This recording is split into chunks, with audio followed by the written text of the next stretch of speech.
নমস্কার বন্ধুরা, শঙ্কর 85 ইউটিউব চ্যানেলে সকলকে স্বাগত। আজকে তোমাদেরকে দেখাবো ধান বীজ কীভাবে ফেলা হয় এবং ধান বীজ ফেলার পর সেটাকে চাষযোগ্য একটু বড় হলে সেটাকে চাষযোগ্য করে যোগ্য জমিতে পোঁতা হয় এবং তারপর সেটা ধান হয়।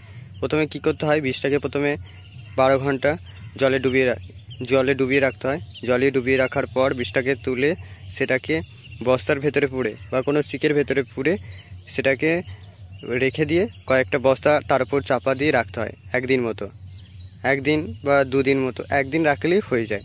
তারপরে বীজটা থেকে যে কল বেরোয় সেই কলটা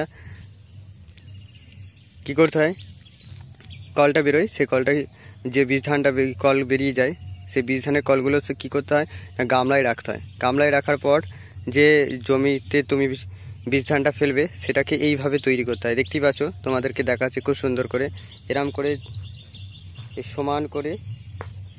সমান করে এই জমিটা, ছোটো বড় জমিটাকে তৈরি করতে হয়।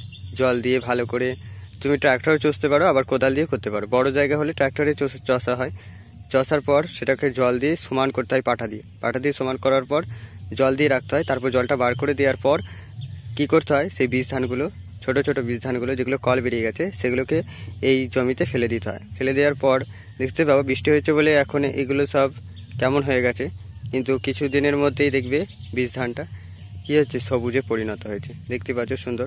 তোমাদের এই ব্যাপারে বললাম কারণ হচ্ছে বর্ধমানে কৃষিকাজে খুব ধান চাষের জন্য খুবই উপযোগী। প্রত্যেকটা ধান চাষিদের এটা জানা দরকার, কারণ অনেকেই জানে না কিভাবে ধান বীজ ফেলবে এবং কি করে তারা তাদের জমি রুইবে, সেটা অনেকেই জানে না। তাই তোমাদেরকে এই ছোটো ভিডিওর মাধ্যমে বললাম।